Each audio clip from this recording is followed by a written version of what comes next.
To be able to enjoy our freedom, we depend on hands that till the motherland, on sepoys who turn the soil, and those who protect the pollen.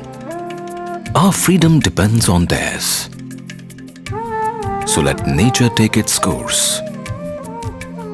Let soil be free from chemicals. Let land give us harvest. Let flowers flourish and bees thrive.